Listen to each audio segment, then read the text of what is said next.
जय माता दी। जय मां कामाख्या। देव राधा ट्रस्ट सत्यवाणी चैनल। ओम श्रीमन महागणाधिपते नमः। ओम उमा महेश्वराभ्यो नमः। ओम शची पुरंदराभ्यो नमः। ओम वाणी हिरण्यगर्भाभ्यो नमः। ओम लक्ष्मी नारायणाभ्यो नमः। ओम कुल देवताभ्यो नमः। ओम इष्ट देवताभ्यो नमः। ओम ग्राम देवताभ्यो नमः। ओम स्थान देवताभ्यो नमः। ओम स्थापित देवताभ्यो नमः। ओम सर्वेभ्यो देवेभ्यो नमः। ओम सर्वेभ्यो तीर्थेभ्यो नमः। ओम सर्वेभ्यो ब्राह्मणेभ्यो नमः। ओम सर्वेभ्यो ऋषिभ्यो नमः। ओम सर्वेभ्यो सिद्धाय नमः। ओम नवग्रह देवताभ्यो नमः। ओम वास्तु देवताभ्यो नमः। ओम गुरुभ्यो नमः। ओम मातृपितृ चरण कमलेभ्यो नमः। ओम पितृभ्यो नमः। ओम चतुष्षष्टि योगिनी देवेभ्यो नमः। ओम षोडश मातृका देवेभ्यो नमः। ओम सप्तघत मातृका देवेभ्यो नमः। ओम सप्त सागरेभ्यो नमः। ओम सप्त ऋषिभ्यो नमः। ओम सप्त नदीभ्यो नमः। ओम छम क्षेत्रपालाय नमः। ओम बम भैरवाय नमः। क्रीम कालिकाय नमः। ओम हम हनुमते नमः। ओम क्लीम कृष्णाय नमः। ओम नमो भगवते वासुदेवाय।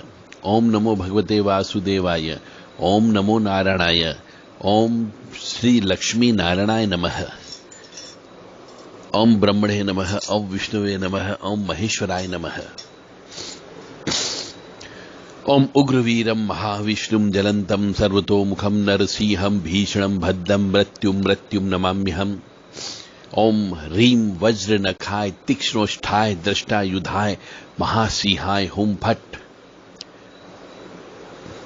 ओम त्र्यंबकं यजामहे सुगंधिं पुष्टिवर्धनम् उर्वारुक्मी बंधनान् मृत्योर्मुक्षीयमामृतात्।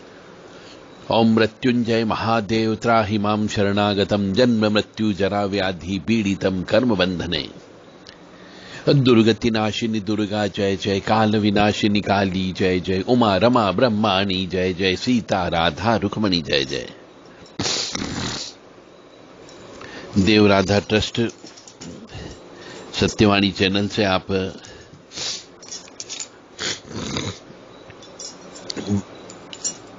रहस्यमय ज्ञान सुन रहे हैं।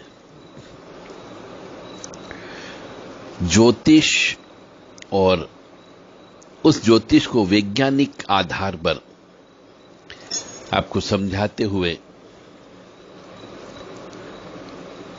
आप ज्ञान का प्रचार प्रसार हो रहा है।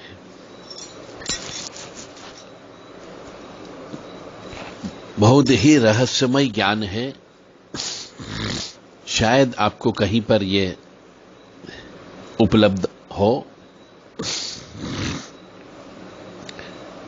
पुरानी वस्तुएं जो आधुनिक युग में काम में नहीं ली जा रही,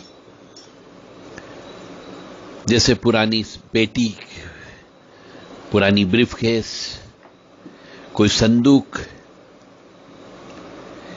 पीतल के बर्तन, तांबे के बर्तन, कलश, यदि हम इनको प्रयोग नहीं कर रहे हैं, यूज नहीं कर रहे हैं, इनमें धूल मिट्टी लग गई है, जंग लग गई है, काले पड़ गए हैं, खाली पड़े हैं, तो यह मान करके चलो कि आपके ऊपर शनि की कुदृष्टि पड़ना प्रारंभ हो रही है। यानी कि आपको ये जो टूटे फूटे कबाड़ जिसको बोलना चाहिए,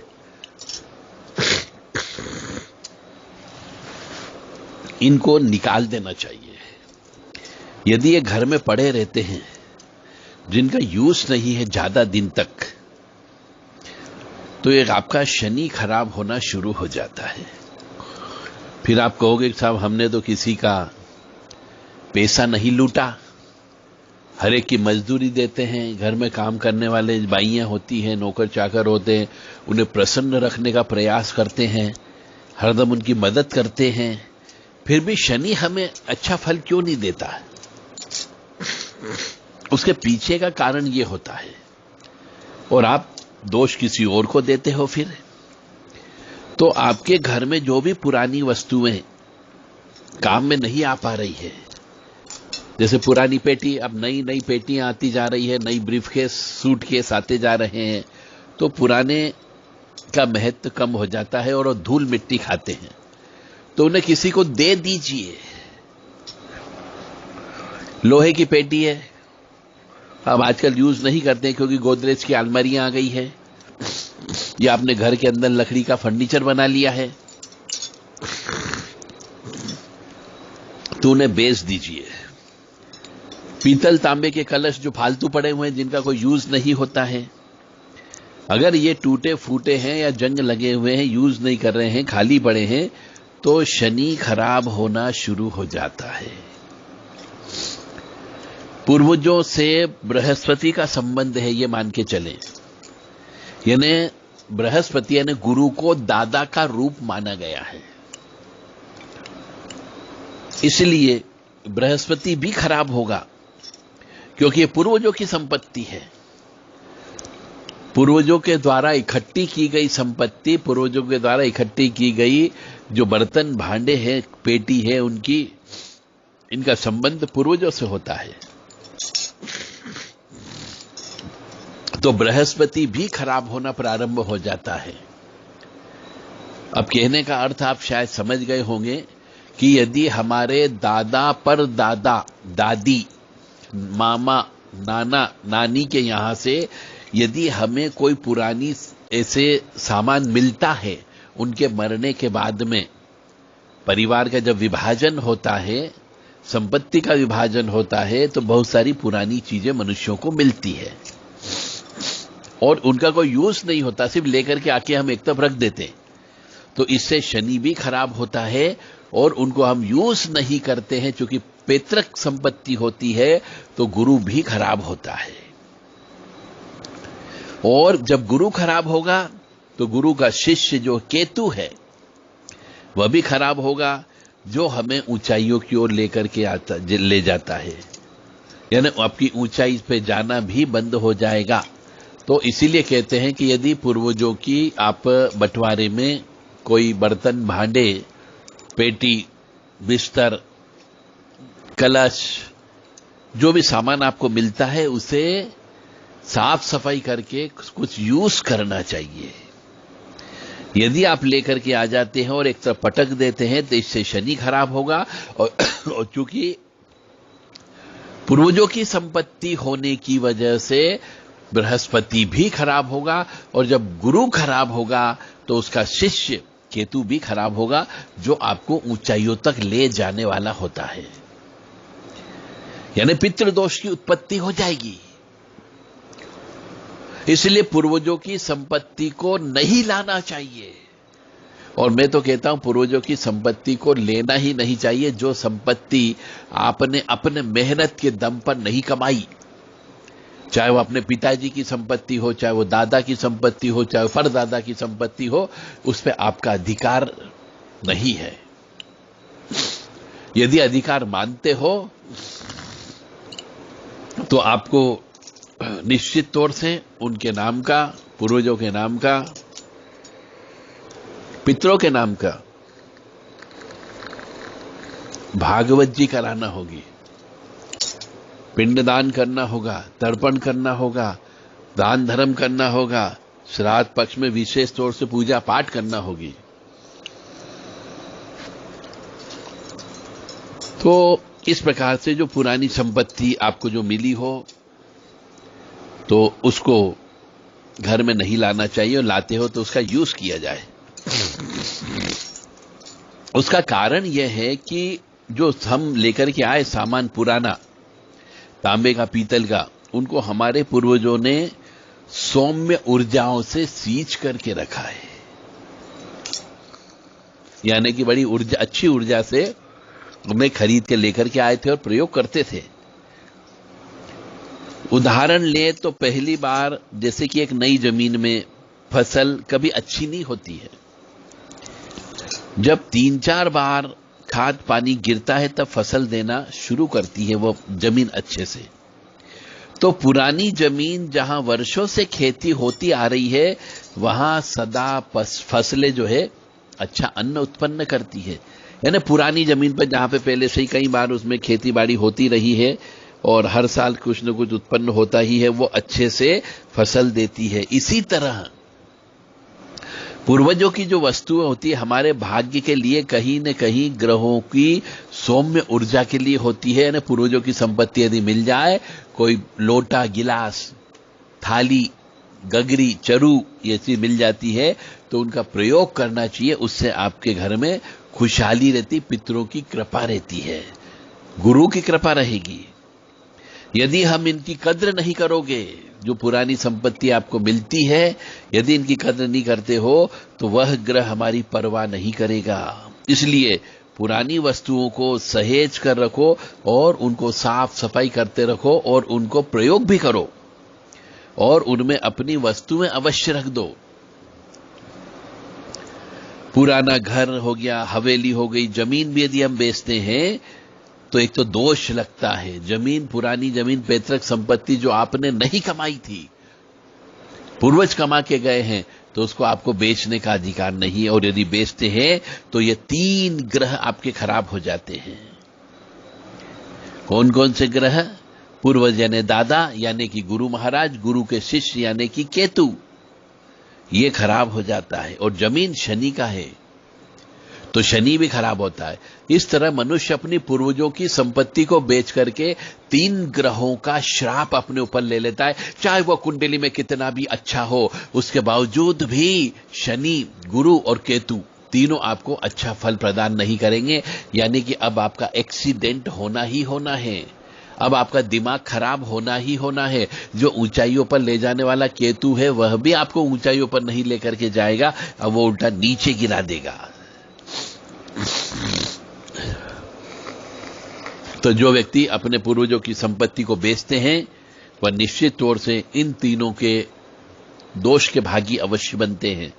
इसीलिए कहते हैं पूर्वजों की संपत्ति को नहीं बेचना चाहिए, पूर्वजों की जमीन जायदाद को नहीं बेचना चाहिए और पुरानी हवेली, पुराने मकान को भी नहीं बेचना चाहिए। और यदि बेचा है तो घर की दहलीज को उखाड़ करके लाओ और जो जमीन बेची है वहां की मिट्टी ला करके कलश में रख करके उसको पूजने प्रारंभ करो, ताकि पितरों की पूजा होगी और पुत्रों की पूजा होगी तो ये शनि, गुरु और केतु तीनों प्रसन्न रहेंगे। हमेशा खुशहाल रहोगे, पूजन करते रहोगे तो। और बृहस्पति का आशीर्वाद ही लंबी समृद्धि का कारक होता है। यानी गुरु को तो पटा के रखना ही रखना चाहिए हर मनुष्य को।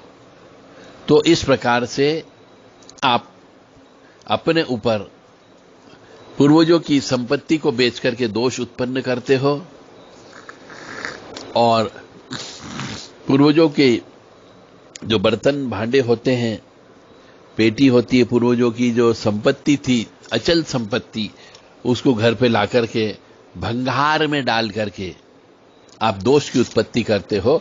और यदि प्रयोग करते हो तो इन तीनों की कृपा प्राप्त होती है। अब यहां पर कुंडली का दोष या कुंडली में अच्छापन सब समाप्त हो जाता है।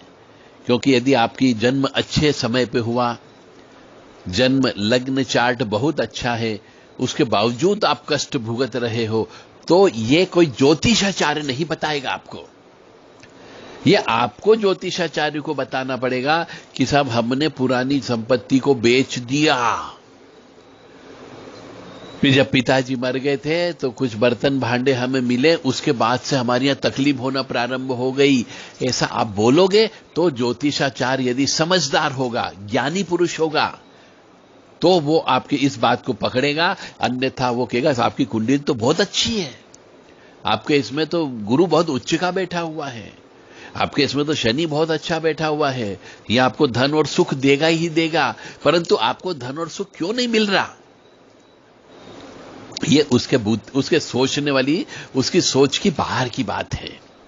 तो आपको हमेशा किसी अच्छे जानकार, अनुभवी, ज्ञानवान, स्वाध्याय करने वाले ज्योतिषाचार्य के पास जाना है, जो आपको आपकी समस्या का कारण को समझ सके या आपसे प्रश्न पूछ सके कि आपने क्या ऐसा कर्म तो नहीं किया है ना। कई बार गुरु बहुत अच्छा होता है, सूर्य बहुत अच्छा होता है, परंतु यदि एक बालक या बालिका जिसका सूर्य बहुत अच्छा है, यदि वो हर बात के ऊपर अपनी पिता की बात को काटता हो, यदि पिता का कहना नहीं मानता हो, सूर्य उदय होने के बाद उठता हो, अपने दादा यदि जिंदा हैं तो उन दादा की सेवा नहीं करता हो, तो उसका सूर्य अच्छा होना अच्छा फल दे ही देगा, उल्टा खराब फल देगा, क्योंकि वह पितृ दोष की उत्पत्ति कर रहा है।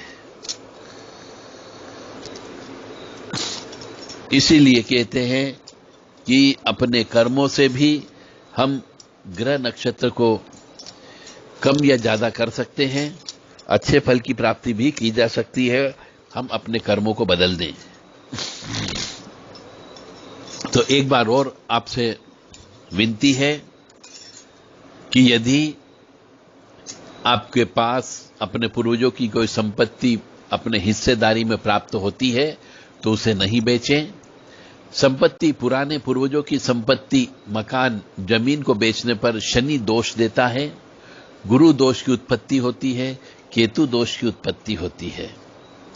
यदि पूर्वजों की अचल संपत्ति, ये तो अचल संपत्ति के बारे में हो गया, अब यदि पूर्वजों की चल संपत्ति जिसमें बर्तन, भांडे, कुछ सामान, पलंग, बिस्तर, ये हिस्से में आपको प्राप्त होते हैं तो उसका जिंदगी भर प्रयोग करें, अपने सामान के साथ मिला करके प्रयोग करें, ताकि शनि, गुरु और केतु की कृपा प्राप्त होगी। और यदि आप पुराने सामान को एक भंगार के रूप में ला करके किसी अलग कमरे में बंद कर देते हो, जिनका यूज नहीं करते हो, तो शनि नाराज होता है, गुरु नाराज होता है, केतु नाराज होता है, यानी कि पितृ नाराज हो जाते हैं, जिसकी वजह से आपको कष्ट की प्राप्ति होती है। जय माता दी, जय मां कामाख्या।